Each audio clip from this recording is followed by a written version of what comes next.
40대 이상 넘어가면서 근육량 감소에 따른 무릎 통증을 발생을 합니다. 뼈도 약해지죠. 그럼 골밀도가 감소하는 것도 이런 무릎 통증의 원인이고, 시간이 지나면 가장 흔한 거는 O자형 다리로 변해요. 그래서 무릎 관절염 오래된 분들 보면 양쪽 무릎 사이가 잘 안 붙어요. 이거를 해결할 수 있는 방법은 수술밖에는 없게 되는 그런 결과가 생기게 됩니다. 운동을 중요시 해야 되는 겁니다. 이 운동은 체중을 부하하면서 하는 운동이 아니기 때문에 이 무릎 주변의 근육을 강화시키고 부수적인 부상을 좀 예방할 수 있는 운동법입니다.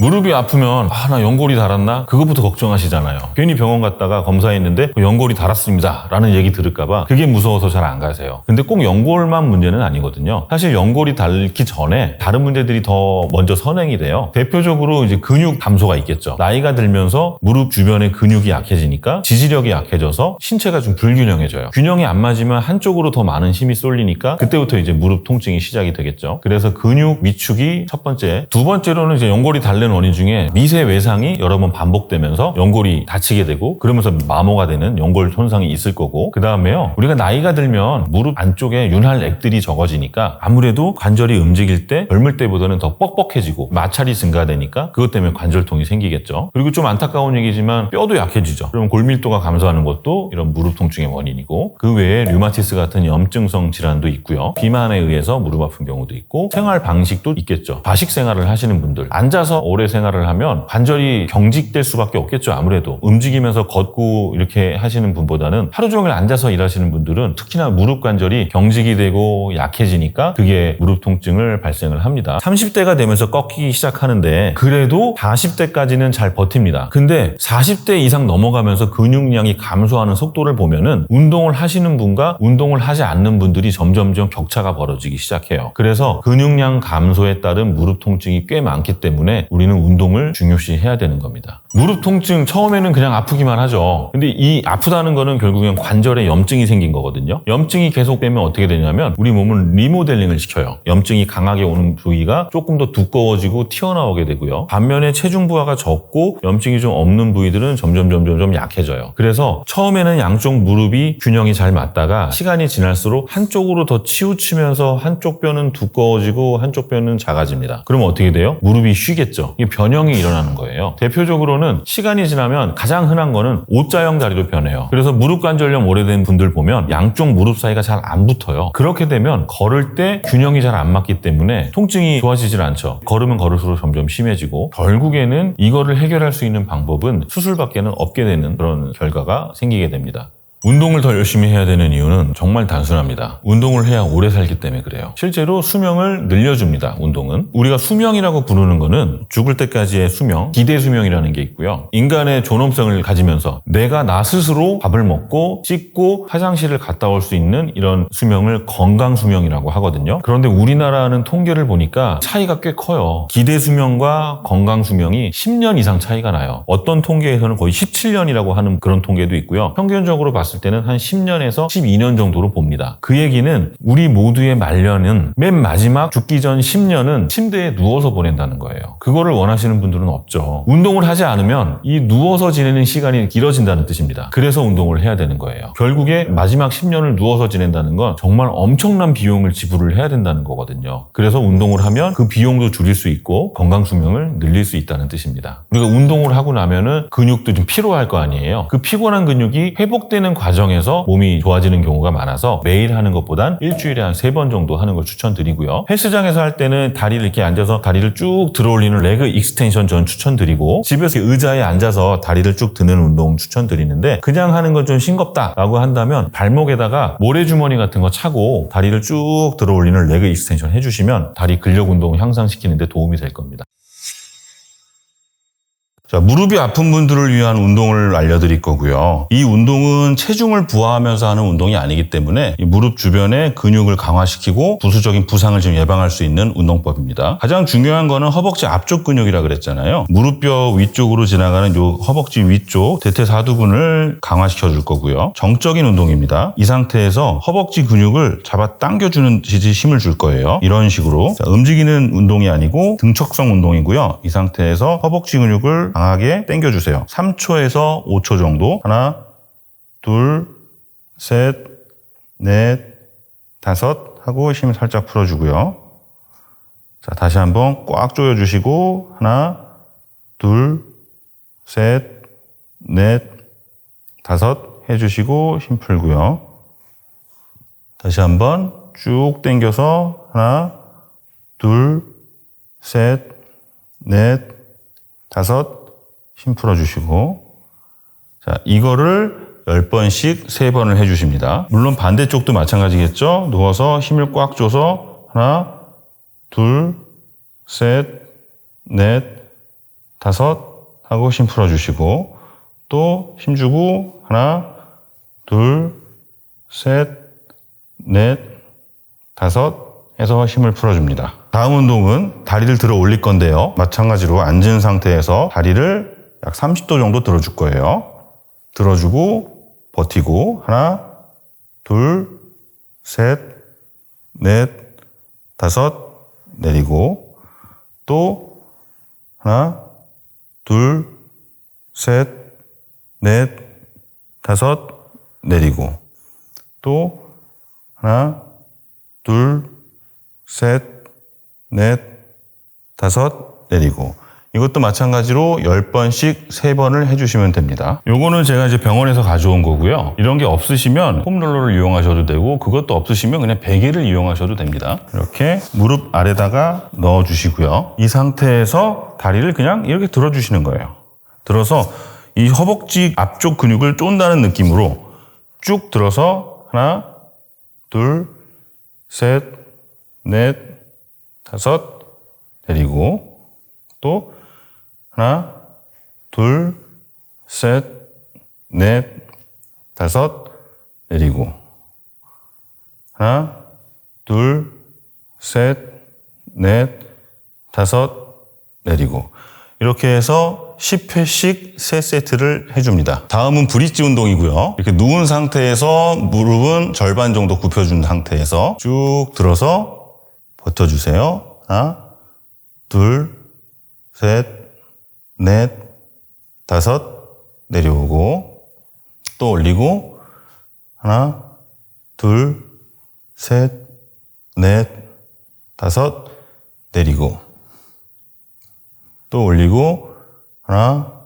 둘, 셋, 넷, 다섯 내리고 이게 조금 익숙해지신 분들은 한쪽 다리로 브릿지 운동을 해도 괜찮아요. 셋, 넷, 다섯.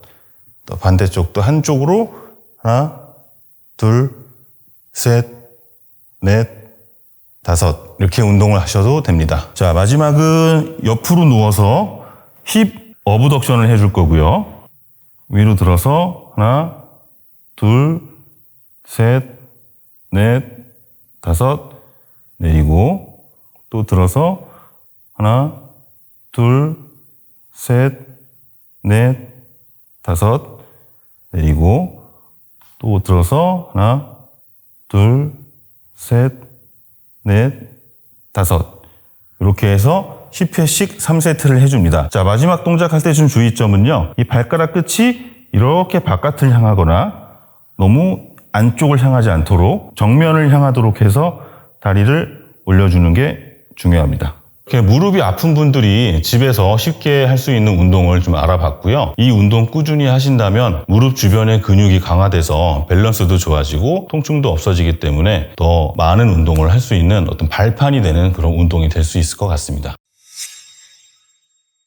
이 운동법을 제가 어떤 분들한테 추천하냐면 물론 운동 잘하시는 분들은 이 운동 너무 싱겁죠. 이 운동법은 처음 시작하시는 분들, 운동 처음 하는 분들을 위한 방법이고요. 주로 이제 무릎이 아파서 강도 높은 운동하기 어려운 분들을 위해서 아주 단순하고 쉬운 운동을 방금 소개를 해드린 거예요. 그래서 운동만 하면은 나는 무릎이 아파 이런 분들 계시잖아요. 난 평상시에 괜찮은데 운동하려고 조금만 움직이면 무릎이 아픈 분들 이 운동 꼭 해주시고 특히 실내 생활을 많이 하시는 분들은 반드시 방금 소개해드린 운동 해주셔야 됩니다. 됩니다. 유산소 운동과 근력 운동 이 두 가지가 있죠. 무릎에 좋은 유산소 운동으로 추천드리는 거는 수영장에서 수영하는 것도 있고 아니면 거기서 하는 아쿠아 운동도 있을 거고요. 그리고 이제 걷기 운동, 실내에서 할 수 있는 실내 자전거 운동 이 정도를 제가 유산소 운동을 추천을 드려요. 이런 유산소 운동은 근육의 지구력을 좀 높여주고 심폐 기능을 향상시키기 때문에 추천을 합니다. 근력 운동으로는 이 허벅지 앞쪽 대퇴사두근 운동 추천드리고요. 그리고 엉덩이 근육하고 햄스트링 근육 그리고 종아리 근육 등을 향상시켜주면 무릎 통증에 도움이 될 수가 있습니다. 유산소 운동과 근력 운동 어떤 게 무릎 통증에 더 좋냐 좀 어려워요. 여기에 대한 논문들이 굉장히 많거든요. 과연 무릎 통증이 있는 분들한테 유산소 운동을 시켰을 때와 근력 운동을 시켰을 때 어떤 게 더 통증 완화에 효과가 있느냐를 정말 많은 논문들이 발표를 했어요. 그런데 재밌는 거는 각각 논문마다 결론이 조금씩 달라요. 어떤 논문은 유산소가 더 좋다. 어떤 논문은 근력 운동이 더 좋다. 또 어떤 논문은 둘 다 해야 좋다. 이런 논문이 있고요. 또 어떤 걸 찾아보면 아니다. 둘 다 하는 게 오히려 통증 감소에는 좋지 않았다. 둘 중에 하나만 하는 게 좋다. 또 이런 논문이 있어요. 이렇게 결과가 서로 다 상반된다는 건 뭘 뜻하냐면요. 서로 비슷비슷하다는 거예요. 유산소도 좋고 근력 운동도 좋은데 두 개가 우열을 가리기 어려울 정도로 서로 효과가 좋기 때문에 결론은 다 좋다라는 게 저의 이제 개인적 생각이고요. 제가 추천드리는 운동은요. 가급적이면 무릎 아픈 분들은 체중을 부하하지 않는 상태에서 운동을 하시는 게 더 좋거든요. 그러니까 어떤 운동이겠어요? 의자에 앉으면 일단 우리 체중이 무릎 쪽으로 부하가 되지 않으니까 의자에 앉아서 레그 익스텐션을 한다든지 하는 이런 운동을 추천을 드리고 실내 자전거 체중 부하가 들어가지 않겠죠? 그런 운동을 저는 추천을 합니다. 저는 유산소도 좋지만 근력 운동을 좀 먼저 시작하는 걸 추천을 드려요. 왜냐하면 유산소 운동을 하는 게 대표적으로 걷기라든가 이런 운동인데 근력 운동을 하지 않아서 근육이 약하면 몸의 균형 잡는 게 어려워서 오히려 무릎 관절에 초기에는 부담을 줄 수 있어요. 처음에는 신체 밸런스를 유지할 수 있는 정도의 근력을 키워주고 그 다음에 유산소 운동을 하는 걸 추천을 드리고요. 이 근력 운동도 처음에 너무 욕심부려서 이걸 빨리 근육을 키워야 내가 다음 단계로 갈 수 있어 라는 생각에 너무 열심히 운동하시거든요. 그러지 말고요. 처음에는 내가 할 수 있는 수준의 절반만 하세요. 예를 들어 레그 익스텐션을 50kg를 들 수 있어요. 그러면 처음에 50kg 하지 마시고요. 25kg로 시작하세요. 25kg로 시작해서 일주일에 한 10%로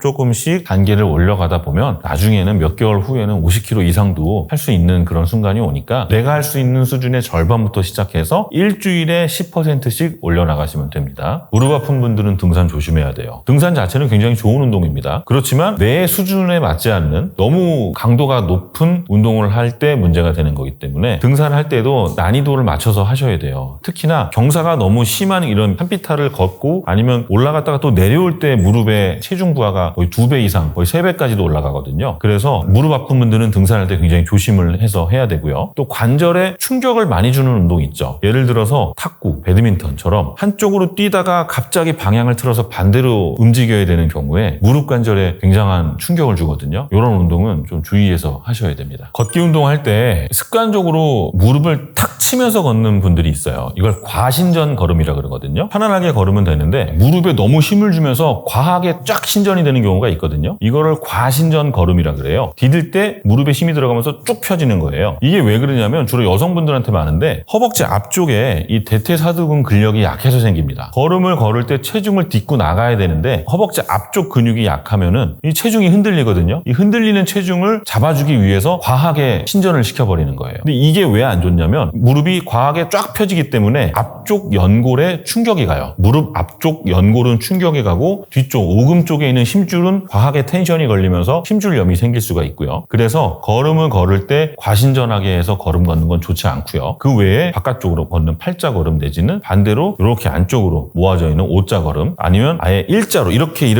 걷는 일자 걸음은 이 무릎 관절이 경첩 관절이라 그랬잖아요. 이게 접었다 폈다 하는 관절인데 그렇게 걷게 되면 무릎에 회전력이 가해져요. 그래서 무릎에 좋지는 않고요. 제일 좋은 거는 그냥 자연스럽게 이렇게 11자로 부드럽게 걷게 되면 무릎은 앞뒤로 경첩 관절로 움직이면서 무릎에 부담을 안 주고 건강하게 걸을 수가 있습니다. 올바른 걷기는 먼저 걸음 걷는 운동을 하기 전에 골반하고 발목을 충분히 스트레칭 시켜주는 거예요. 그래서 골반하고 발목이 부드럽게 움직여야 무릎 원래의 모양대로 접혔다 폈다 하면서 부담 없이 걸을 수가 있어요. 그래서 반드시 운동 전에 골반 스트레칭, 발목 스트레칭을 해줘야 되고요. 그리고 제가 가장 강조하는 거는 그 중에 제일 중요한 건 뭐냐? 종아리 스트레칭이에요. 이 무릎 뒤쪽에서 쭉 붙어있는 종아리 근육이잖아요. 이 종아리 근육이 타이트해지고 딱딱해지면 걸음을 걸을 때 항상 무릎에 무릎에 무리를 줄 수밖에 없습니다. 그래서 반드시 스트레칭을 하고 걸어야 하고요. 그 다음에 걸을 때 일자로 걷지 말고 평행하게 해서 11자로 걷고요. 걸을 때 발끝에가 바깥이나 안쪽을 향하지 않도록 주의해서 걷는 게 좋겠습니다.